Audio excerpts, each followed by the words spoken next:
మన భారత ప్రభుత్వానికి మరి అదేవిధంగా ఆంధ్రప్రదేశ్ ప్రభుత్వానికి తెలంగాణ ప్రభుత్వానికి తెలుగు ప్రజల ద్వారా మీకు ఒక విజ్ఞప్తి చేస్తున్నాం సార్.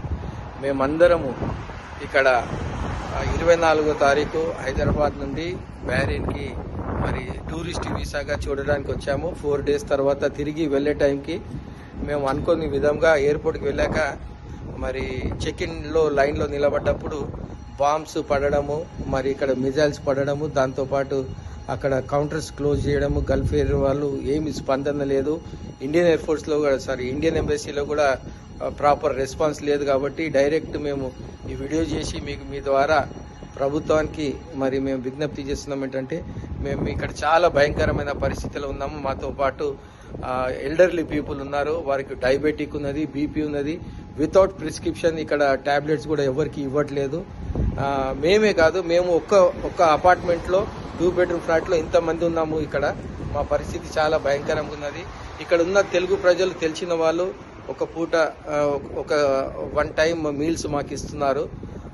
సో కాబట్టి మేము మా పరిస్థితి చాలా భయంకరంగా ఉన్నది. దయచేసి మీరు ఈ యొక్క వీడియోని చూడగానే వెంటనే మాకు మీరు న్యాయం చేసి మరి మమ్మల్ని ఇక్కడి నుండి మా యొక్క ప్రాంతాలకు, మన ప్రాంతానికి తరలిస్తారని చెప్పేసి మేము ఆశిస్తున్నాము.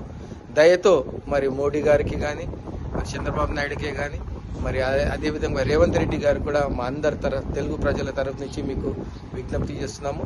ఒక మాట ఈ పెద్ద ఆవిడే మరి వారు పడుతున్న బాధలని ఒక విషయం చెప్తుంది, వినండి. నమస్తే సార్, మా దగ్గర డబ్బులన్నీ కూడా అయిపోయినాయి సార్. మాకు తినడానికి కూడా కష్టంగా ఉంది సార్. మీరు దయచేసి మా పట్ల మీరు ఒక డిసిజన్ తీసుకుని మమ్మల్ని మన ప్రాంతానికి తీసుకొచ్చేలాగా ఏర్పాటు చేయమని రిక్వెస్ట్ చేస్తున్నాం సార్. మాకు సహాయం చేయండి, మేము చాలా ఇబ్బంది పడుతున్నాం.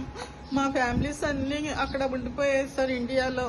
వాళ్ళు మా కోసం చాలా కంగారు పడుతున్నారు, బెంగ పెట్టుకొని ఉన్నారు. దయతో మాకు సహాయం చేయండి ప్లీజ్.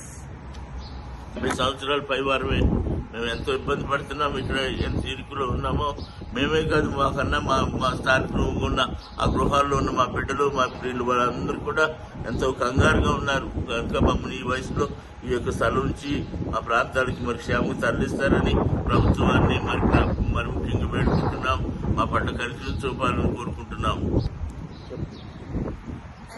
నా వయసు 73 సంవత్సరాలు నేను తెచ్చుకున్న మెడిసిన్స్ బీపీ షుగర్ అయిపోయాయి సార్. అందులో నేను ఇక్కడ కొనుక్కుందామని అంటే ప్రిస్క్రిప్షన్ లేకుండా ఎవరు ఇవ్వడం లేదు. దయచేసి మీరు కనికరించి మనం తొందరగా ఇంటికి చేరేలాగా సహాయం చేయాలి.